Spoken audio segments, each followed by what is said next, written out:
to be a winner.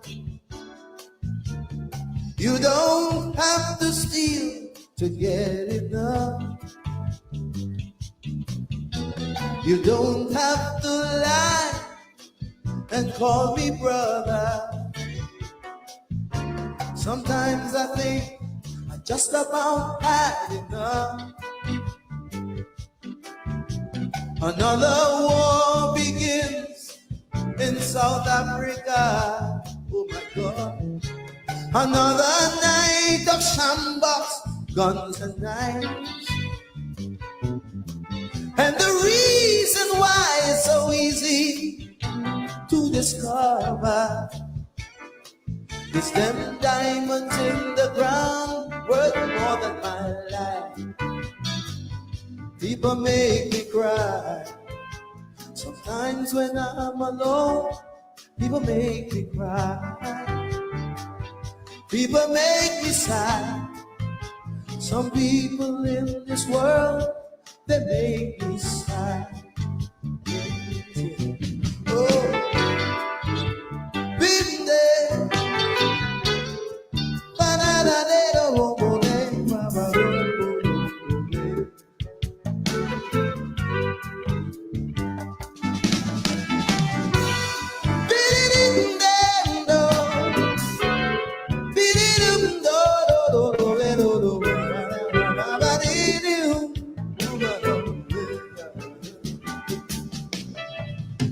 Sometimes I think, take my life too serious. Yes, there are many things I still don't understand. But you can't say for me that I am not curious. And it would make me happy when we all make a stand. Yes. People make me cry. Sometimes when I'm alone, how I cry. People make me sad. Some people in this world, they make me sad. Hey! Voodoo baby, voodoo baby,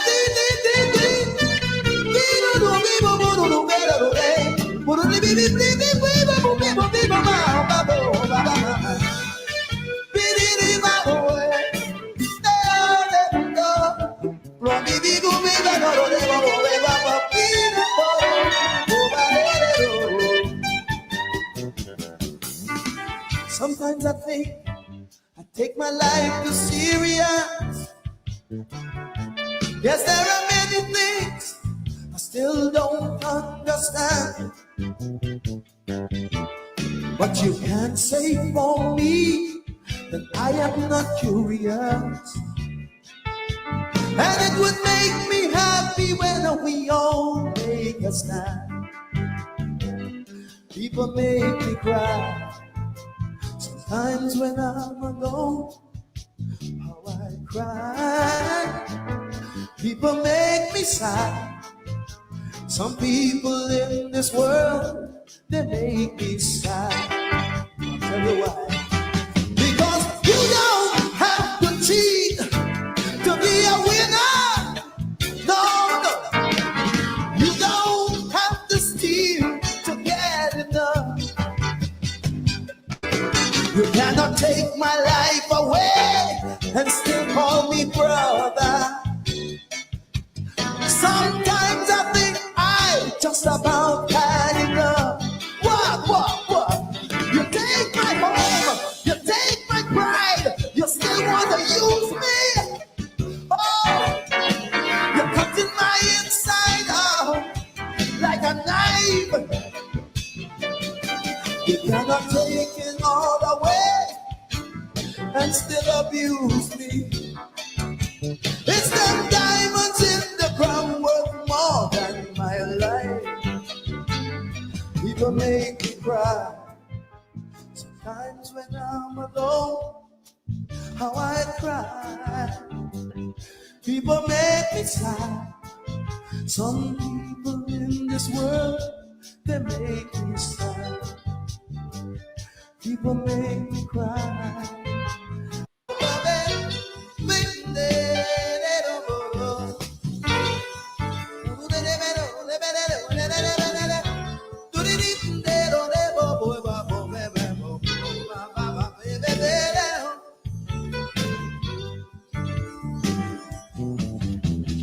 You don't have to cheat to be a winner. You don't have to steal to get it done. You don't have to lie and call me brother. Sometimes I think I just about had enough. Another war begins in South Africa. Oh my God. Another night of shambles, guns and knives. And the reason why it's so easy to discover is them diamonds in the ground worth more than my life. People make me cry. Sometimes when I'm alone, people make me cry. People make me sad. Some people in this world, they make me sad. Oh, been there.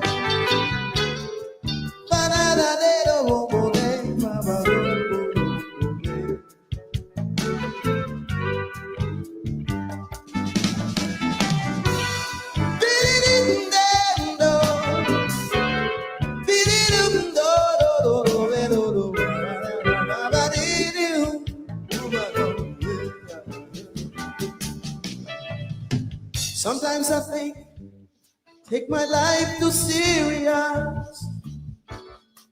Yes, there are many things I still don't understand. But you can't say for me that I am not curious. And it would make me happy when we all make a stand. Yes, people make me cry.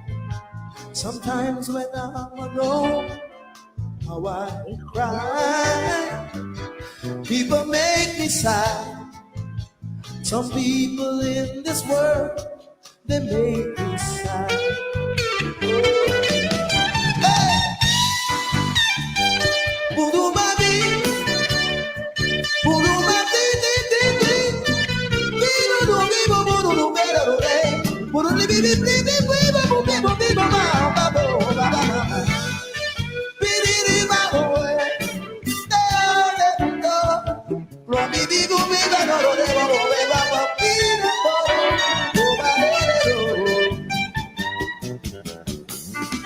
Sometimes I think I take my life too serious.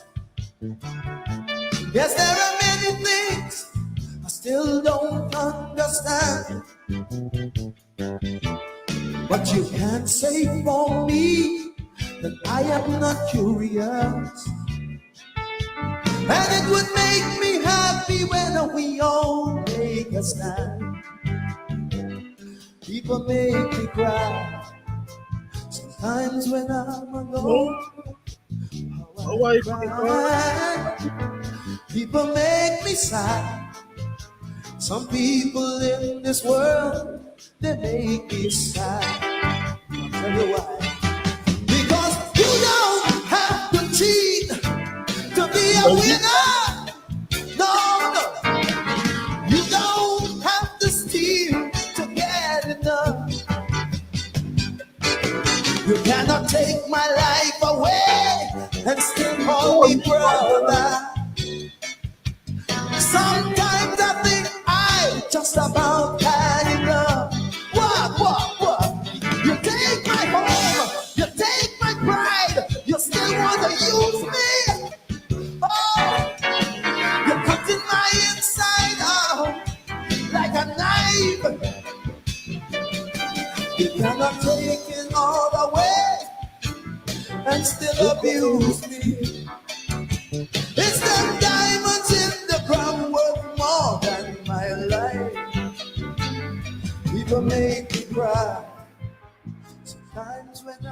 alone, how I cry. People make me sad.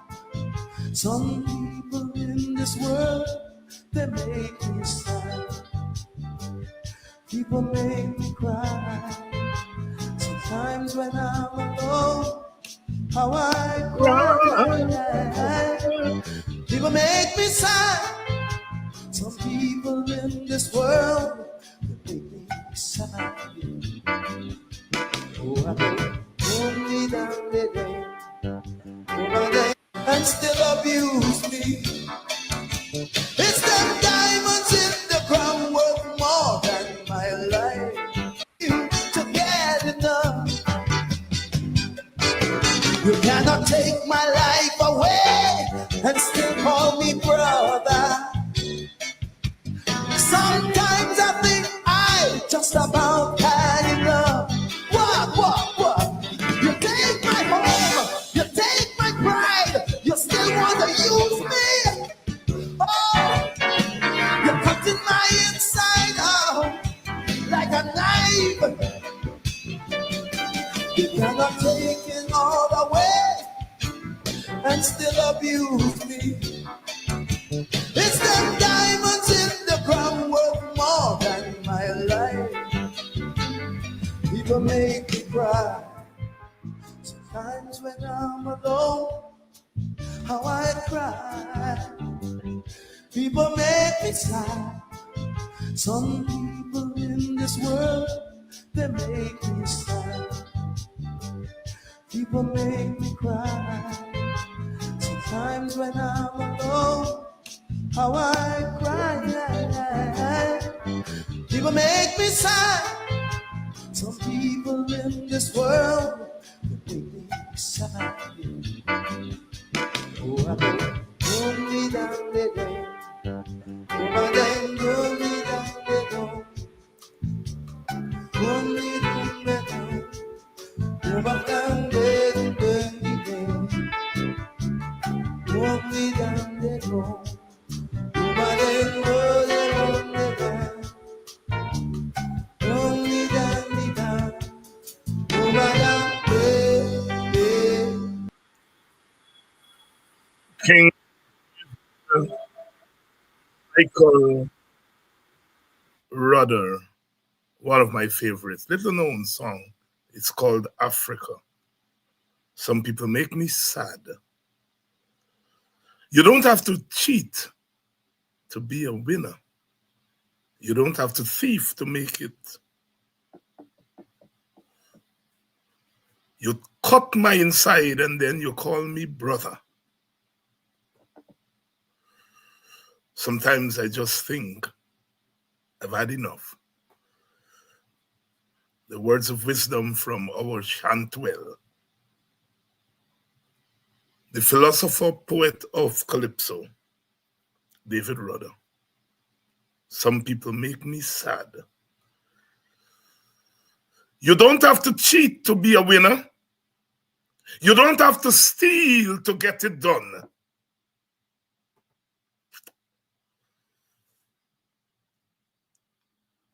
You tear out my inside and then you want to call me brother. Is that oil in the ground worth more than my life? Some people make me real sad. Real sad. Appropriate song, as many of you have been saying for the last couple of minutes.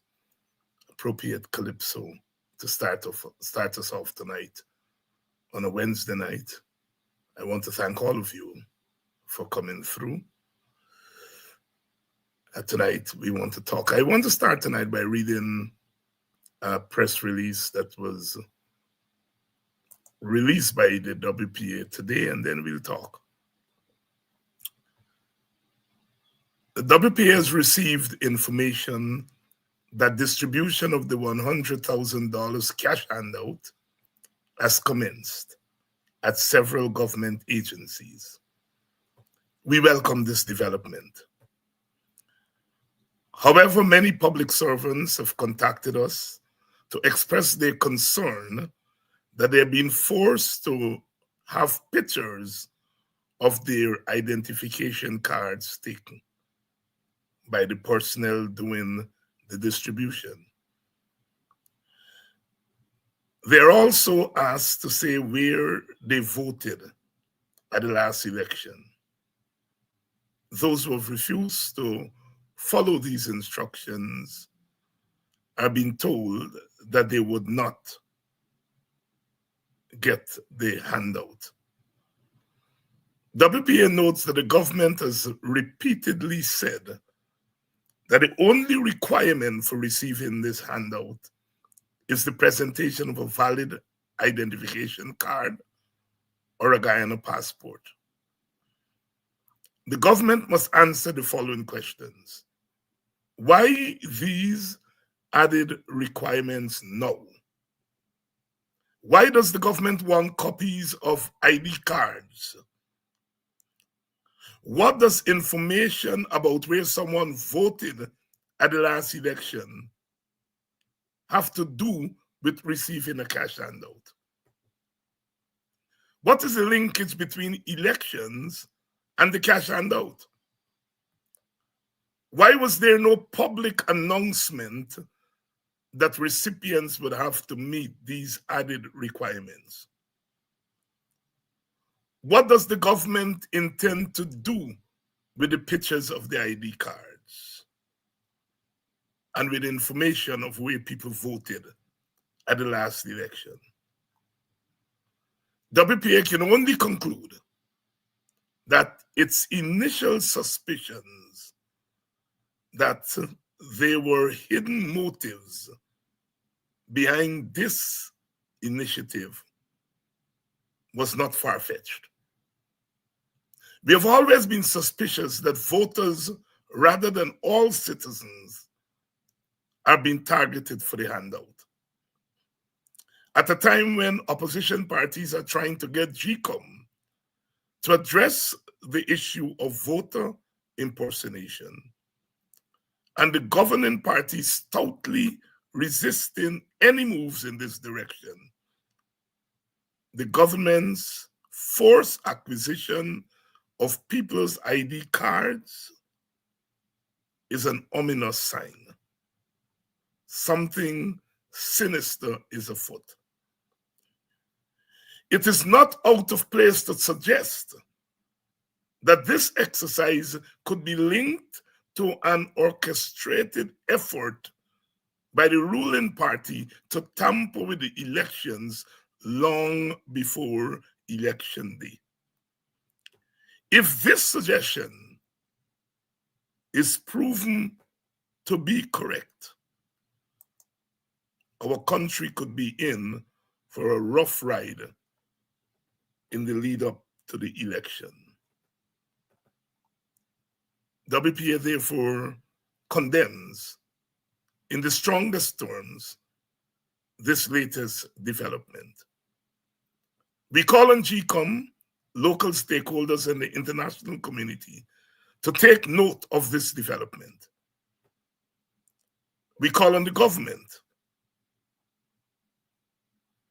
to explain why it is using the cash handout to bully citizens to turn over their information.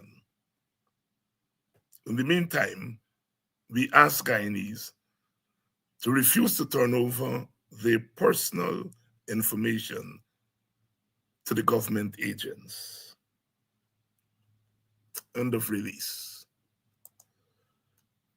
That is the news as we come on air tonight. We later learned today that one of the vice presidents in the government summoned the IT people of all the ministries to a meeting in which instructions were given.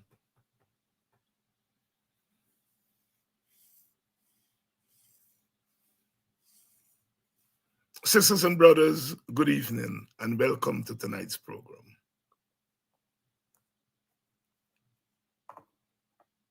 There is more in the martyr than the pistol. The government said very clearly, the only requirement for this cash transfer is a valid ID card and a Guyanese passport. They didn't say that people will have to hand over pictures of their ID cards. They didn't say that people would be required to say where they voted at the last election. And now they have sprung this on the nation. As I said, we later learned that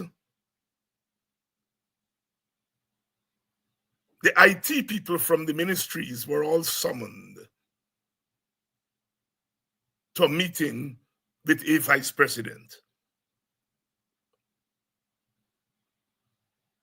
As I came on the program tonight, I got calls from Canada that they're busy issuing Guyanese passports to Guyanese suspected to be supporters of the PPP. They're issuing passports to them in Canada. Understand the Canadian embassy is busy sending applications for passports by people suspected to be supporters of the PPP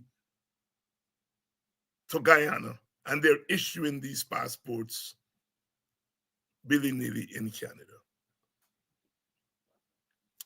Sisters and brothers, in politics, you don't always want to say, "We told you so." But you remember when the WPA said that once you say you are distributing a cash handout to people 18 years and over, it means you're distributing it to voters. Remember, they started by saying they were distributing it to households. Well, we are now reliably informed that they were advised that it would be more beneficial to them to issue to individuals 18 years and over, because in that way, you get to tamper with the elections via the cash transfer. And they made the swift adjustment. Why are they collecting pictures of people ID cards? People call us, sent us voice notes, naming the agencies that they were today and demanding that they get pictures of people ID card. We understand what they're doing. They're scanning the bar at the back of the ID cards, and that gives them the information in front. But here is the story.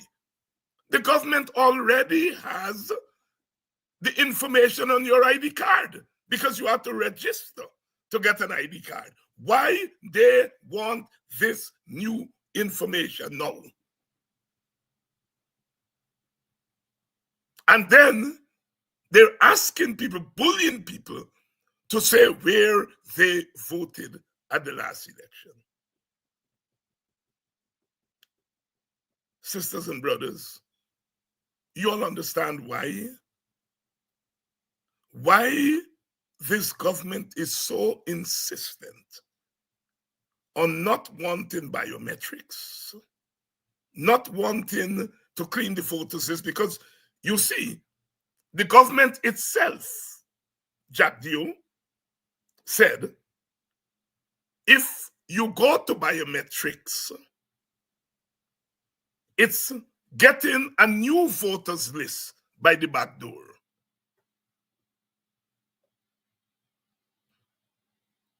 They don't want biometrics because biometrics will cleanse a lot of the nastiness in the list, because a voter would have to subject themselves to biometrics. So it makes it difficult for the 200 and odd thousand names on the list to vote. So they've come up with this brilliant idea to give the cash transfer, get Guyanese excited about collecting money, and then use that process to facilitate voter impersonation. Once they have that information on your ID card, they can then reproduce ID cards with your name, your information. And once they know where you voted, so if you voted in Enmore,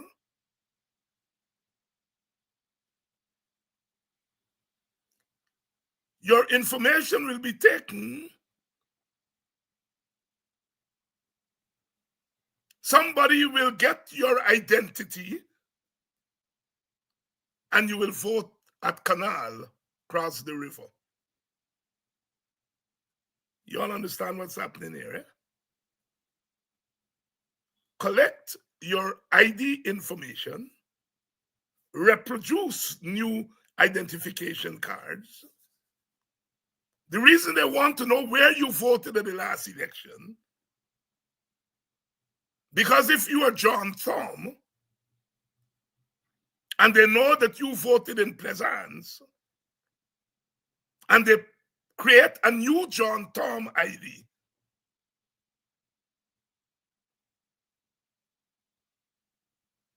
they're not going to have the new John Thom vote in Plaisance. They're going to have him vote somewhere else. The rigging has begun. We are extremely glad that our people are getting a little freak. But we know that this government is not interested in giving monies like that to people. They have to get something in return. It was too good to be true.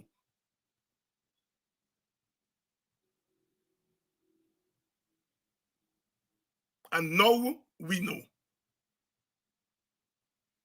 Why do they need to meet? Why Jack Dio met with the IT people from the ministries? What is Jack Dio doing?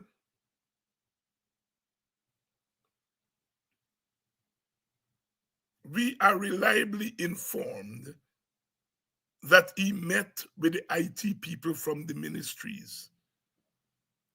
We thought that this distribution was being done through the Ministry of Finance. What is Jack Dio allegedly doing? Talking to IT people.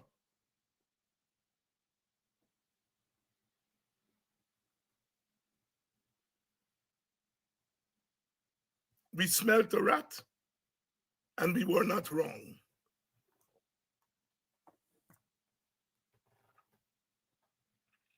If you have biometrics, what you do is that you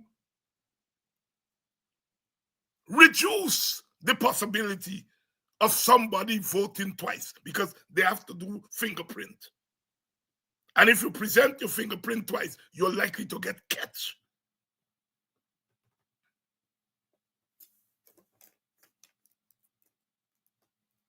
The resistance to biometric means that you're up to something that the biometrics will prevent you from doing.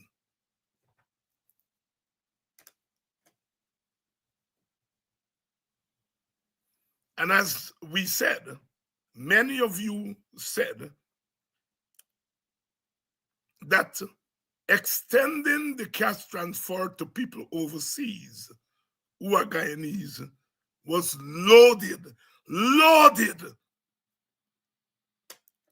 We caught the corruption part of it. That in this distribution there's corruption. But in addition to corruption, that is people stealing the money who are distributing the money, is stealing the election. Nandlal and Ralph Ramkaran are saying that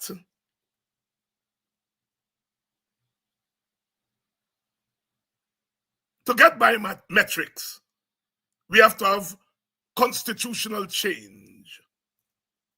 Because they say nowhere in the Constitution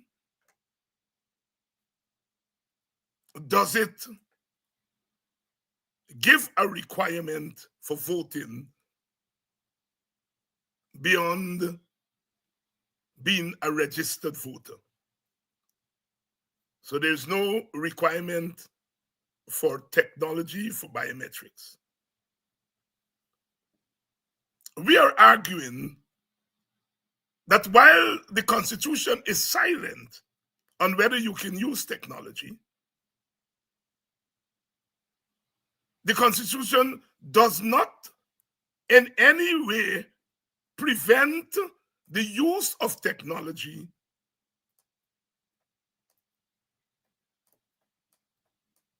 as part of the process. And in any case, the law gives GCOM a wide berth to do whatever it needs to do to ensure a free and fair election.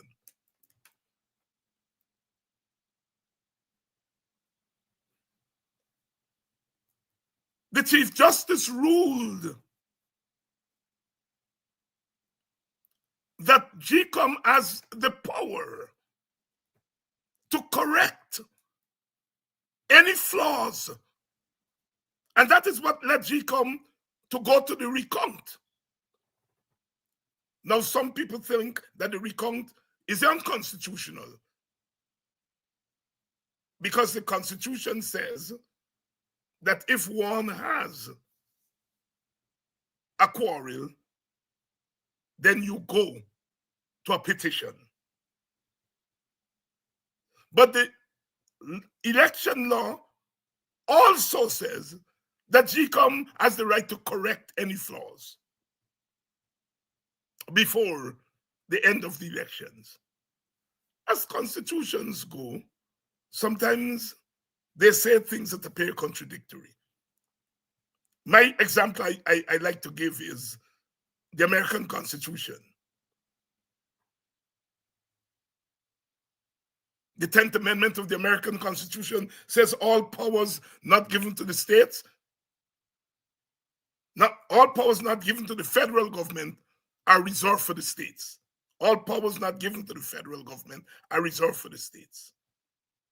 But in Article 6, it says that whenever there is a conflict between the state and the federal government shall be supreme, the supremacy clause. So you have the reserve clause, powers reserved for the state, and then you have the supremacy clause. They appear to be contradictory. One gives authority to the states, and one gives authority to the federal government. So here we have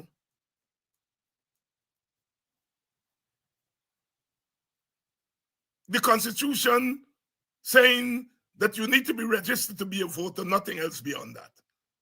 But then the court's telling GCOM, you can do anything,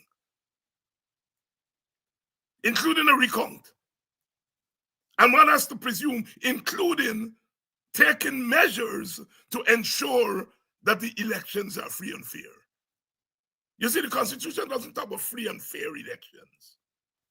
Free and fair elections is in the electoral laws. And what Nandlal and Ramkaran are doing, they're reading one part of the Constitution that does not explicitly says that you can use biometrics. But in law, as those two lawyers, now I'm not a lawyer, but in law, there are expressed clauses in the Constitution, and then there are implied clauses in the Constitution.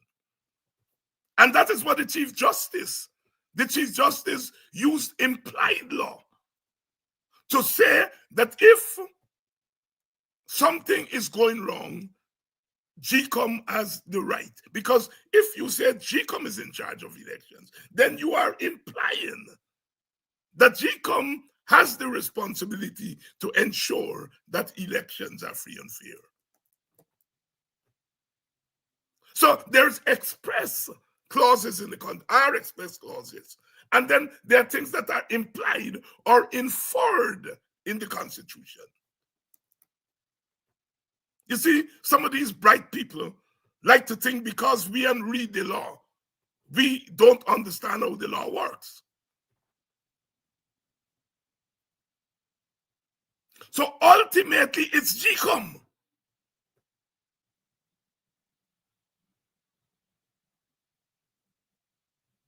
GCOM had two complaints after the last election. One complaint from the PPP that an agent in concert with coalition people was mistabulating the vote. That's one complaint, PPP complaint.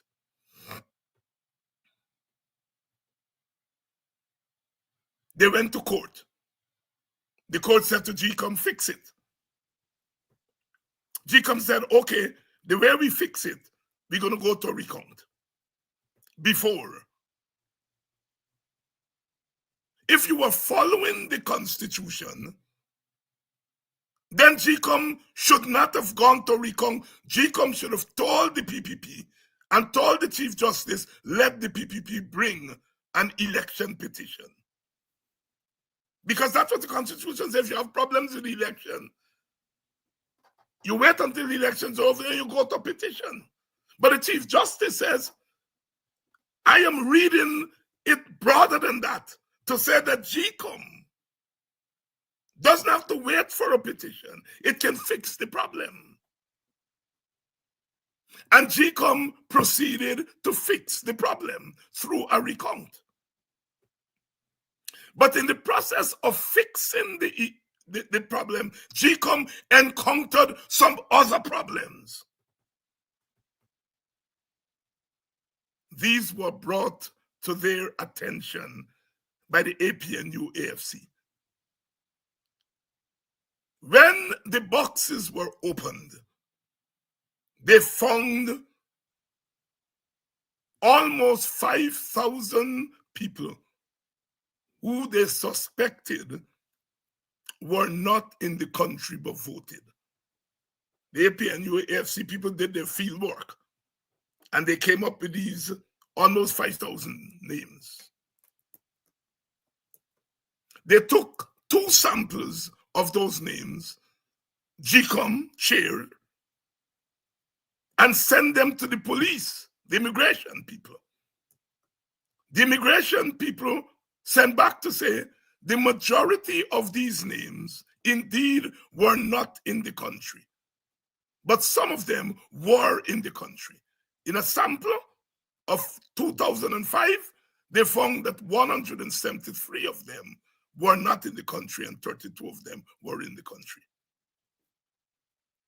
GCOM did not send the entire 5,000 or close to 5,000.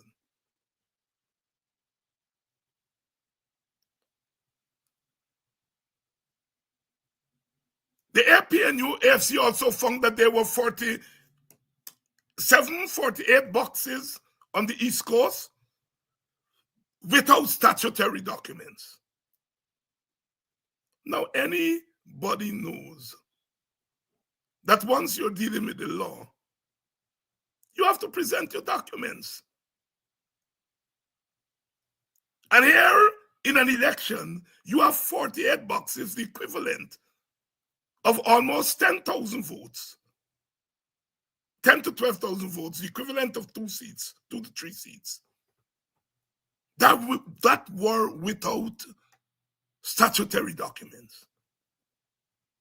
They found that over 200 people were dead who voted.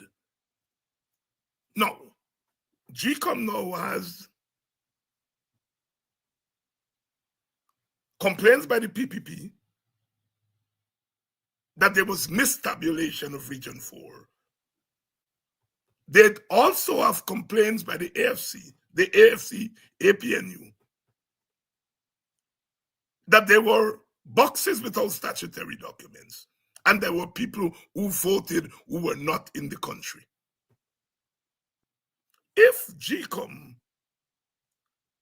has in its possession these complaints, it is incumbent upon GCOM to investigate both complaints. It did not investigate the complaints. The PPP settled their story by calling in the police and have the police charge Mr. Mingo and some coalition people. So that matters before the courts. The PPP claimed that they were not hurt because it was only an attempt. It was only an attempt. The APNU AFC, their complaints, the chair is telling them, take it to a petition. Well, why didn't she tell the PPP when they said they saw mistabulation? Why did she not tell them, take it to a petition? When the Chief Justice tell her, do what you can, why didn't she tell the Chief Justice? No, the law said that they must go to a petition. You see very clearly where the system dealt with the PPP's complaints, but did not do anything about the other side complaints.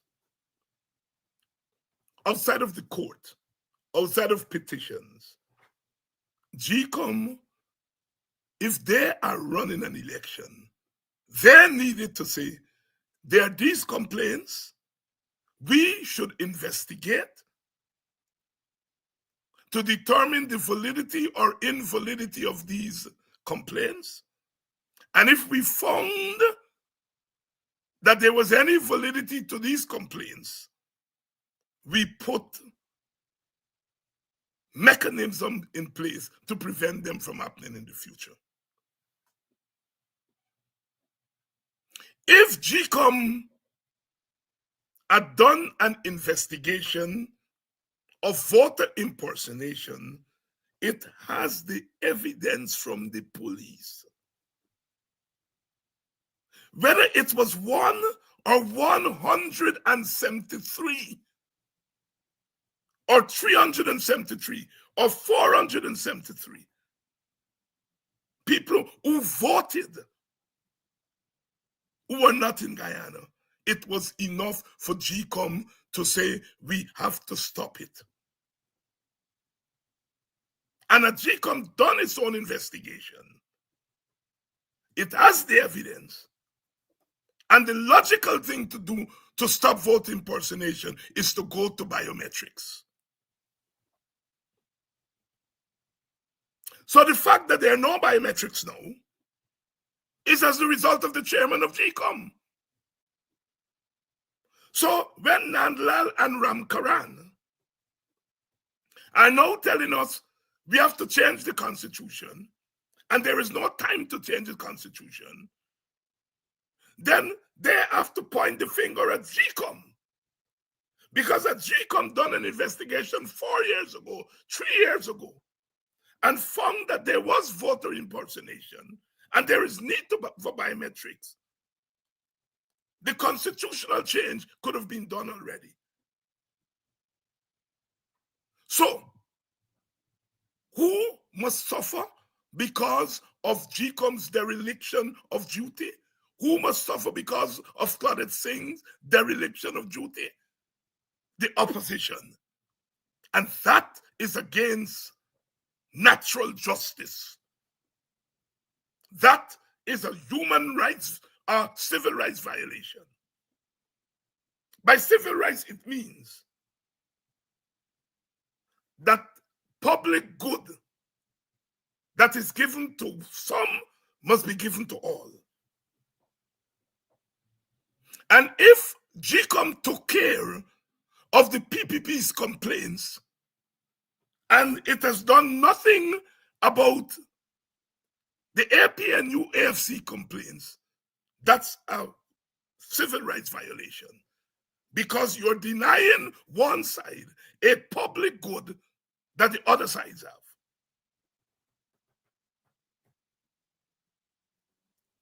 Is there time for constitutional change? Yes. Constitutional change can be done in a jiffy.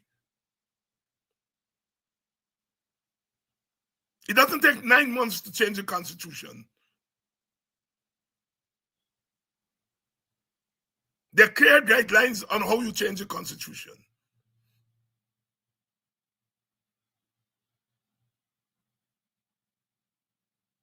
And something as important as who governs, then time should not be a constraint. Because a country can be broken up as a result of stolen elections. A country can go up in smoke. A country can become permanently unstable. And so GCOM needs to do everything, including persuading the government that if you are saying, Mr. Nandlal AG, that it takes constitutional change, then get on with it. Get on with it.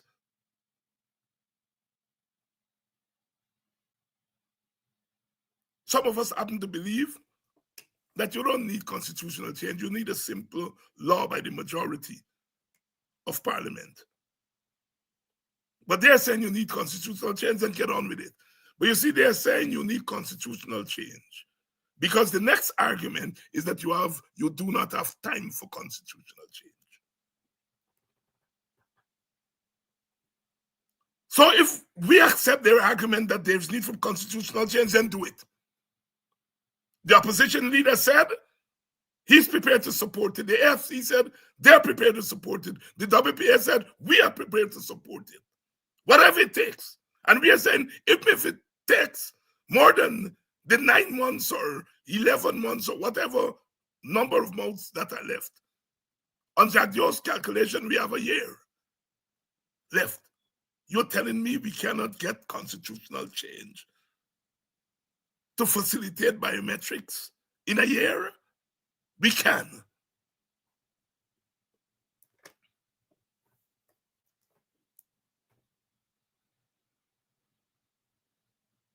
There is a plot afoot to steal these elections by the PPP. We have been reliably informed that the Indian Guyanese share of the population has been reduced to 36%. It means that 64% of the population does not fall in the natural constituency of the PPP. We understand that the rate of outward migration by Indo-Guyanese is somewhere between 8 to 10,000 per year in the last decade. And for African Guyanese and Amerindian Guyanese, it's about 2,000. Hence, the rapid reduction of the Indian Guyanese share of the population.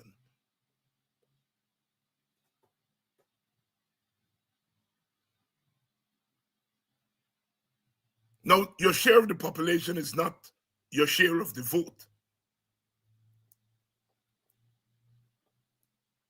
But you can approximate share of the population to share of the vote. It is people of voting age. What is the percentage of Indo-Guyanese that are of voting age? What is the percentage of Amerindian of voting age? What is the percentage of African? We can only know that through the census. And clearly, the PPP has gone through the census numbers, and they have seen that their natural constituency, share of the population, and share of the voting population have been reduced. If we take it that people will vote along ethnic lines at the next election, then the PPP is at a disadvantage. We now understand why they've come up with this crossover vote story.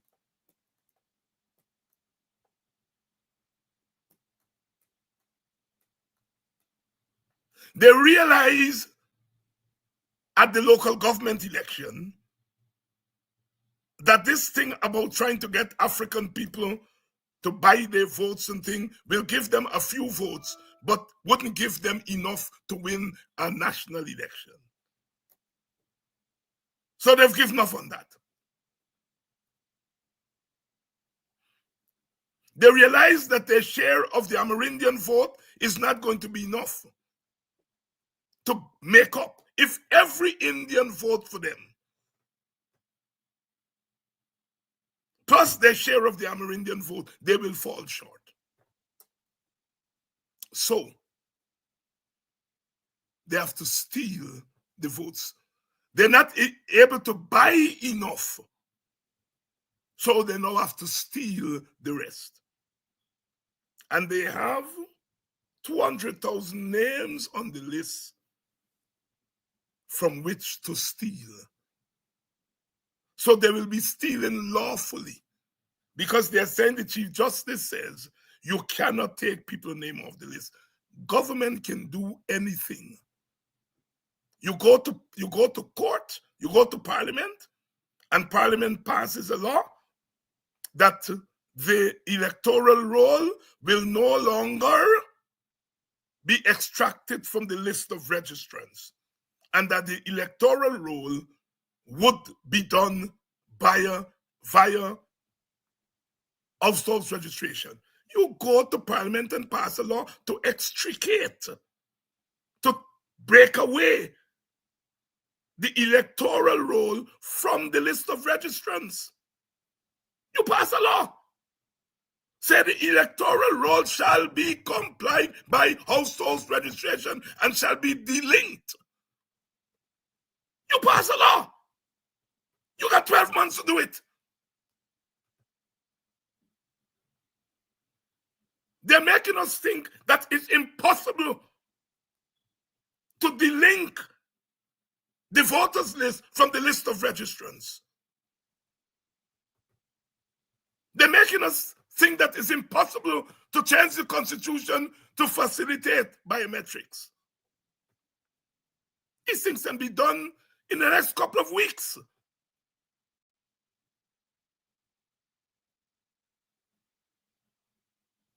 They're trying to fool us. They're trying to fool us. Ramkaran, who left the PPP because he said they were corrupt, and they abused him, and he left. And I think he's a nice guy. But he said in his column this weekend that the only parties that complain about election fraud are opposition parties, the PNC and others. And that this complaint is meant to prevent the PPP from winning elections. He said the PPP is not allowed to win elections. And I saw Sherwood Lowe answered him well. Because in 2015, Ralph, your party, the PPP, did not accept the results of the elections. Ask your presidential candidate, Donald Ramutar. He never accepted it. He conceded the election, but he says it all the time. The PPP filed a petition against the 2015 elections. How the hell are you saying, Ralph, that only the opposition does object to the outcome of elections? Didn't the PPP object to the outcome of the 68th election? And the 73 election? And the 78 referendum? And the 1980 election? And the 1985 election? And the 2015 election? How can you sit there and lie to us that is only one set of people that's object to election outcome?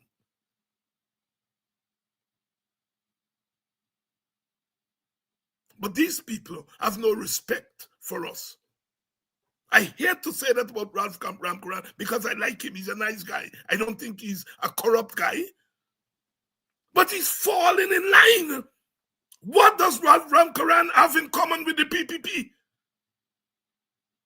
The PPP that throw him out, that make him get dumb for days. His own testimony. They abused him.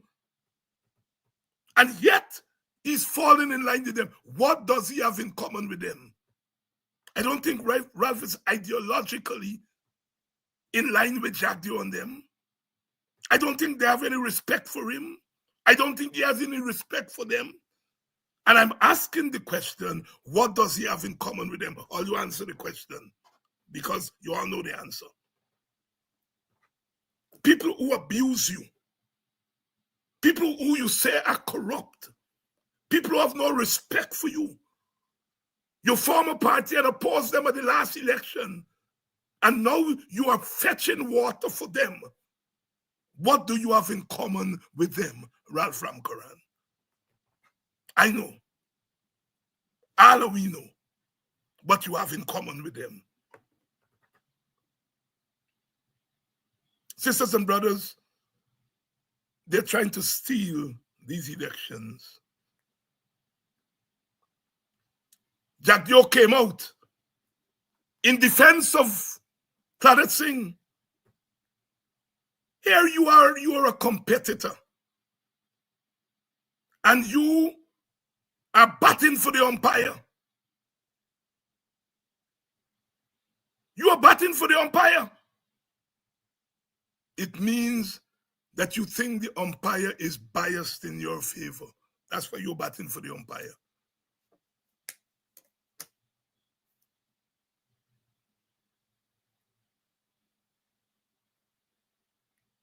You didn't bat for Suraj Bali.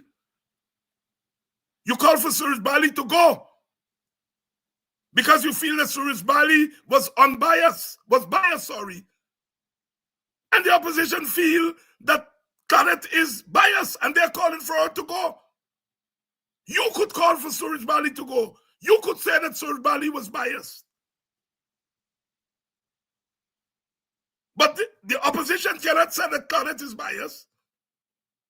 The opposition has more evidence of her biasness, circumstantial evidence, and some will argue more than circumstantial evidence that she's biased.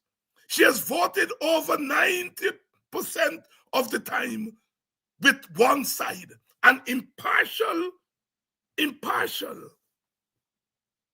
arbiter But you are voting over 90% of the time with one side. How do we just watch cricket? It's hard to think of an umpire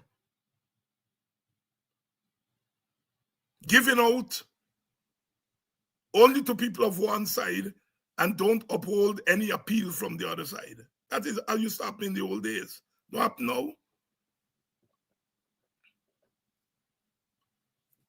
Surajbali didn't use his vote. Surajbali realized that this is a partisan commission, and his role was not to vote with one side or the other. His role was to bring them to a consensus. And that's how we govern GCOM. That's how we govern GCOM. And the one time he cast the vote was when the PPP was trying to bully him to open boxes and to do recount. And he said no. And they said he must go. Justice Singh, on the other hand, used the casting vote with the PPP all the time. There is more circumstantial evidence of her or biasness than Surajbali. And as lawyers will tell you, sometimes circumstantial evidence is more reliable than actual evidence. One lawyer told me one time, he said, if somebody said they see a murder, and then you find out that the man is a blind man, he was on the scene of the murder, and he said he see the murder, but he blind. That evidence is shaky than the circumstantial evidence of murder. And so the point he's making is that circumstantial evidence can be more reliable than the actual evidence, because they say, how you know she's biased? Well, we can't get in our head to know that she's biased. We just have to say that she has voted all the time with one side.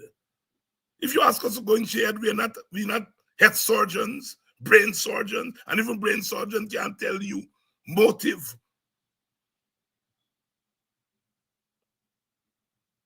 So the plot is there to steal these elections. And the cash grants, the cash handout, because it's not no grant, the cash handout, we are now seeing it for what it was always meant to be. A source of corruption, financial corruption, and electoral corruption. We spend the time talking about the financial corruption, but we didn't spend enough time talking about the potential electoral corruption. And now we are seeing it in front of our very eyes. We are seeing it in front of our very eyes.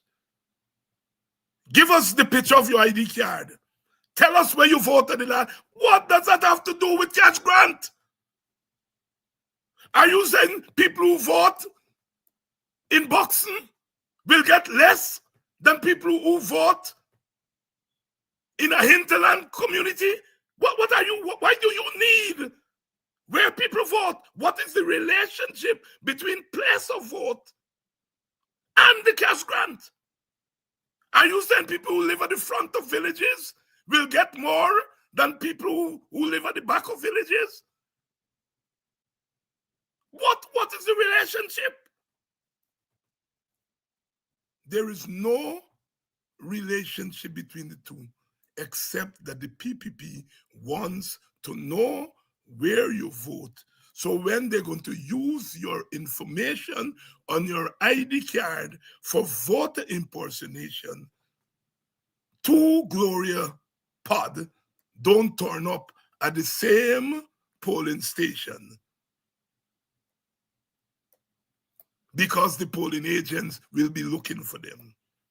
Two Wendy Caesar don't turn up at 10 a.m. at the same station. That's why they want to know where you voted. Because when they use that information that they have scanned from your ID card, they will not make mistakes that they made the last time around. That is why they do not want biometrics. Ramcharan said that he want, a couple months ago, the man said the government should give in to biometrics. Because he said that, look, you mustn't give the opposition a weapon. And now he's saying, oh, biometrics can only be had by constitutional reform, and implying that the call for biometrics is a call to disrupt the election, and implying that there is not going to be enough time to do it.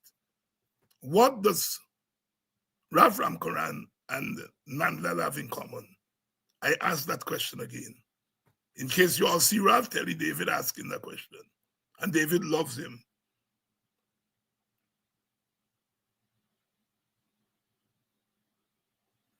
You don't have to cheat to be a winner. You don't have to steal to be a winner. You don't have to cheat to get it done. They always run around the world. The PNC used to rig elections. Used to. Who rigging now? Who rigging now?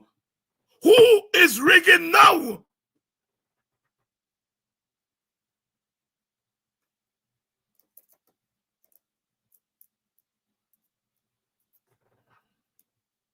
We have to push this issue to its logical conclusion. The media were asking us on Monday, what happens if you don't get biometrics? What happens if you don't get a clean voters list? And our answer to them that we don't know. What we know is we are fighting to get biometrics and a clean voters list now. And if we get to the point where the government, along with GCOM chair, deny Guyanese the right to participate in a free and fair election that not only is free and fair in letter, but is free and fair in spirit. What happens will be determined by their action, not by me, not by Norton, not by Nigel Hughes. So we say, release the census. We say, stop taking people's personal information in exchange. What they're doing is, in effect, buying votes with $100,000. They're buying your ID card. They're buying your personal information with $100,000. That's what they're doing. That's what they're doing.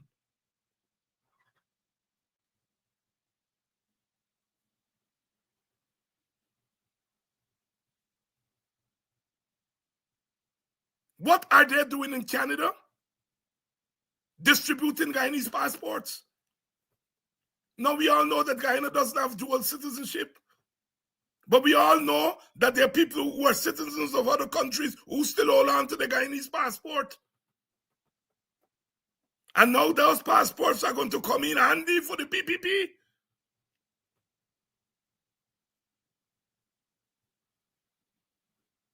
Those people are going to come, they will take pictures of their passports, and they will go back to Canada, and somebody will vote for them at the next election because there'll be no biometrics, according to the PPP.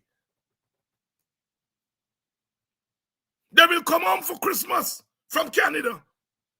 They will come home for Christmas from Suriname. They will come home to Christmas from Queens. They will collect the $500. They will sport. And they will hand over their information to be used in voter impersonation. And they've gone back to Canada, gone back to Queens, gone back to Suriname, gone back to French Guiana. That is why they do not want biometrics. And that is why we have to insist on biometrics. If the census is showing that the natural constituency of the PPP has fallen to 36%, that's a big fall from 50-odd% just a decade and a half ago, 2 decades ago.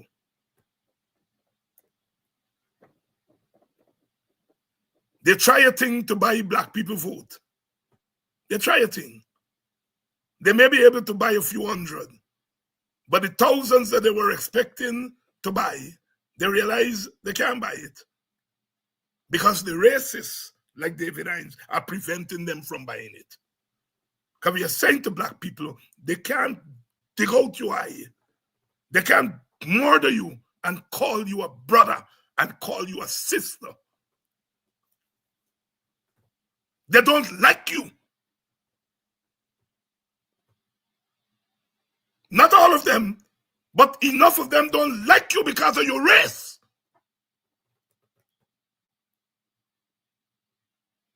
And they don't want me to say that. Because when I say that, I'm opening the eyes of black people and to say, do not allow yourselves to be bought. You all see what's happening in America? Buyer's remorse already.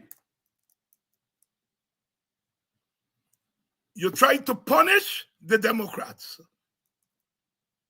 by voting Republican. And now the Republicans are showing they have no place for you. Trump has not named one black person to his cabinet yet. Are you hear me? They're what you call forms. Because he can go and take a black man just like he and put him there. That won't solve our problem. But even that he hasn't done. He hasn't found a nasty black man to name to his cabinet. And the few black men who went and voted for him, they're already seeing buyer's remorse. Our Palestinian brothers and sisters who punishing Biden because of what he's doing, well, not doing, but what he's aiding and abetting in the Palestine, aiding and abetting Israel to do to Palestinians. So they punish Biden by going for Trump. Trump is not going to end that war. He's not going to end what the Israelis are doing. Trump will work out a deal between Ukraine and Russia because it's white people killing white people there.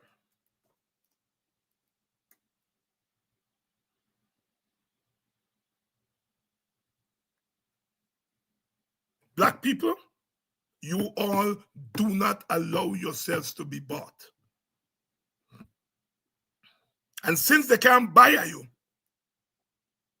they have to go and steal. They have to go and thief. And those of our Indian brothers and sisters who are on our side, you all got to do some guerrilla work in the Indian community and bring over some of your people under the cover of the dark at night.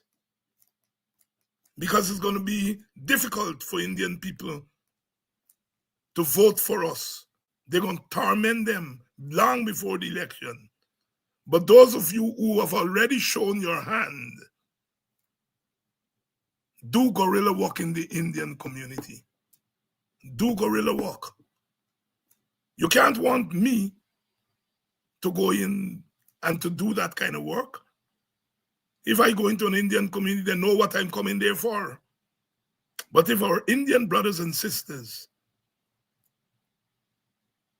do what is needed, then we can get some guerrillas coming over. We have to get rid of the PPP in order to accommodate the representatives of Indian people. I cannot tell Indian people don't vote PPP. I can't do that. And I can't make an argument to Indian people why they should vote for us rather than the PPP. It's difficult to make that argument now. It's too late to make that argument now. I respect the right of Indian people to vote for the PPP if they feel the PPP looks after their interests. I believe the representative of Indian people should be at the table to make decisions on behalf of Indian people. I believe that. I believe the representative of African people and the representative of Amerindian people should be at the table to make decisions, because the people vote for us based on their interests wrapped up with race, our race. We fool ourselves if we deny that. But I think we have to get the PPP off the table by voting them out of office in order to bring them back on the table in the national government. But that is down the road, because the PPP is saying they don't want national government. They don't want to share. They want everything for themselves. And if people are nasty, scraven, glutton, you have to get them out of the way. And then sometime down the road, when they're ready for a national government, we can talk. At the end, Black people alone can't run Guyana successfully. Indian people alone can't run Guyana successfully. Amerindian people alone cannot run Guyana successfully. For Guyana to be successfully governed, all of us ultimately have to be at the table. But for now, the PPP does not have one national bone in its being. So they have to be moved out of the way for us to go and prepare the wicket for a proper national government down the road. We have so much work to do. So much work to do. Look at how our people are killing themselves on the road. Because there's no fear. There's no fear that the law will prevent them from breaking the law on the road. Rickford Burke and myself and Mark and all of us, Sherrod, all of us, we have to be afraid of what we say. Because if we talk out the turn, they come to us with cybercrime. But they cannot prevent our people from killing themselves on the road. Rickford not killing anybody, I not killing anybody. But they will come for us. If we are not to say something, somebody get vexed and say something on this show, they come looking for me. They're prepared to implement order on their political opponents. But when our citizens are killing themselves and the government cannot step in to stop them from killing themselves. What is government? Government was created to save mankind from itself.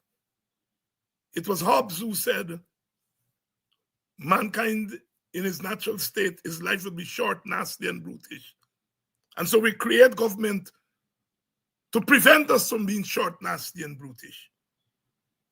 And in Guyana, once you put Guyanese behind a car wheel, their life becomes short, nasty, and brutish. And the government that they have put in place to prevent them is doing nothing about it. The government transacts with the police, and the police transacts with the drivers. The government shake down the police to go after their political opponents. Look how much money they're saying Calvin Brutus get. Calvin Brutus and work for the money. But it is a transaction, and that is why that whole story is so laden. And I'm glad Brutus said he's suing all of them, and let us sue Mati and sue Mati. It's a transaction. The PPP buys the top brass of the police. It gives them something in return for their loyalty. It gives them something in return for them to bash in the head of their black brothers and sisters. And then the police, top brass, transacts with the police at the bottom. And the police at the bottom who go out on the street as traffic cops, they enter into a transaction with the drivers. You do craziness on the road because you know if you get catch, you give the police a raise. I driving in Guyana and the police stand up right there, traffic police. And people are doing craziness on the road in front of the police. One day see a little police by with the phone. He stand up at the junction there at Oval. Watching the phone. If you see what the drivers are doing. I pull over and say, officer, you see what's going on? He said, yes, sir. I see what's going on. I can't do nothing.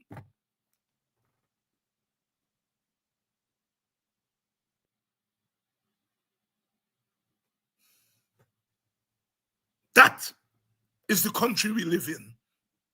A government that watches our people killing themselves. Look, man, all of we the speed. If given the opportunity. If given the opportunity, all of we the speed. All of we just do a little boring. If given the opportunity. But we are likely to speed less or bore less or go on crazy on the road if we know that there will be consequences. That's why I'm not blaming drivers. Although they must take responsibility. I tell the story of over 2 decades ago. I was speeding, I think I was doing 80 in a 65 zone.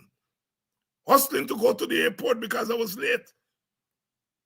They clap $185 ticket for me. That is the last time I speed in America. Because $185 is plenty money. And if I had to pay $185 every week or every month, I would be a broke man. And I made the personal decision, I'd rather meet late than have to pay money every 2 mornings. I made that personal decision.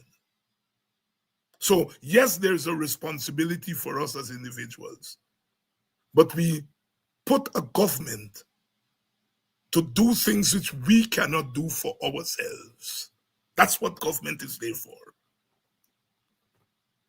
And if we are not able to control ourselves on the roadways, then our government has to help to do that. But when we have a government cannot control itself on the political roadways, on the moral roadways, it cannot tell car drivers and truck drivers anything. You hear what Jack Dealer said? Make money, make money. So the sand truck making money, speeding down. The more sand, or the quicker they can deliver the sand, the more money, make money, make money. That jackass for vice president tells people he is responsible. largely for killing people on the street, make money. But the minibus driver going for make money. The Sam truck man make money. That jackass for a vice president.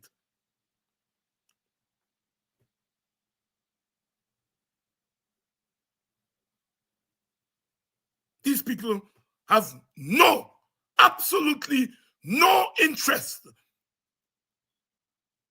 in a civilized Guyana. Make money, make money. And the people hustling for make money and killing themselves and killing other people. That man walking or running in the morning to make himself healthy. And he's now dead. Jack Dio must take responsibility because is he telling the truck driver them make money? David Hines don't want y'all make money. Carl Norton don't want y'all make money with his damn stupid self.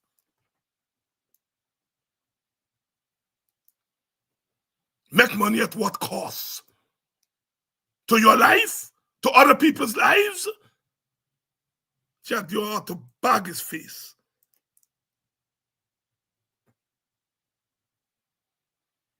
So, sisters and brothers, we are in the midst of the biggest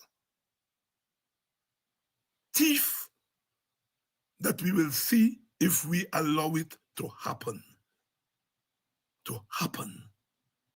And we must not allow it to happen. We must circle this government, encircle them, and prevent them from stretching their tentacles to places where they should not go. And to keep our country from going down the road of savagery, because that's where they're taking us. That's where they're taking us. I got a couple of people to thank for your donations.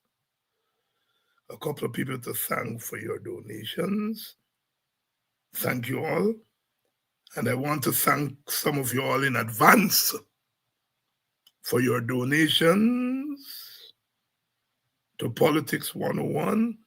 I know you all have to share the donations around. Jem, thank you very much, Jem P, for your donation. Dion R. A. And I'm saying it because some people may not want their full names to be called, but you know who you are. Dion, Jem, thank you. C-Thread, thank you. Azores, serve, thank you. Linda, thank you. Please, the rest of you, your little contribution, goes a long way towards helping to pay the bills that we have to pay. We have some little bills we got to pay. When something become prevalent, they find money every time this gone up, that gone up. This thing that used to be that gone. You all know the story. Help us to stay on board. And as I said, we understand that you have to share around your little donations because there is not just one show. And we encourage you. There's some donations that came in through MMG. And I don't have the names, but those of you who have contributed through MMG, I thank you very much. We're not able to access the names. What I want you to do for me is just inbox me and tell me your name and your contribution that you send by MMG, and I will thank you for that. Those of you in Guyana, the MMG information is at the bottom of the screen. Just inbox me if you send an MMG donation, and I will acknowledge you. And I know there are a couple of donations that came in through MMG, but I'm not able to see the names. For those of you who are not getting through on Cash App, the Cash App is ready. It's working now. We had to transfer from personal to what now they say you a business account, so they charge you more. The tax, you're making joke with capitalism. you know, they had disabled their accounts, and we had to now make the transition from a personal account to a business account. And so when you all send a little donation, they take out a bigger percentage. uh, oh Lord. But you know, that's the world we live in. So I'm looking forward to your donations, and I will see you all tomorrow. We're going to continue to cover what's happening. GCOM had a meeting yesterday. They have not made any headway on biometrics yet. The joint opposition met earlier this week and working out strategy. And so we are doing things. The demonstration yesterday was bigger than normal. Congratulations to all of you who were out there. I shall see you all tomorrow where we continue. I think we're going to have some GCOM people here tomorrow. PayPal. The PayPal is an option, yes. The PayPal information is on the screen, Kenneth. It's the same information as the Zelle. The same information as Zelle, the same phone number, the same email address you can use for PayPal. Yes, so it's there on the screen. So I'll see you all tomorrow night when we continue. But that's the latest. The rigging has started with the cash transfer. Thank you all very much. We're heading into Thanksgiving. So, you know, give thanks, give thanks, give thanks, not for what the Thanksgiving's supposed to give thanks for. Because, you know, that old Thanksgiving thing got some got some nastiness behind it. But as we have always done as oppressed people, that we have taken that which is meant to oppress and turn it into something positive. Turn it into something positive. I'm hoping to head to be with my family, my relatives in Maryland. So if I manage to get out, if the place is not too cold, I am sure that I will run into some of you. Kenneth, I did run into you last year, Thanksgiving. I went to a function, or was it Christmas? I can't remember. But there is and there are functions in Maryland. I may, if my brother acquiesce and takes me around, because I forget Maryland now. I just get lost in them streets now, so I don't take that chance. So I depend on my brother George to drive me around, and he has already worked out my schedule for me. So I'm hoping that I will run into some of you in Maryland in the next week or so. So thank you all, and thank you all again for your donations, and I will see you all tomorrow.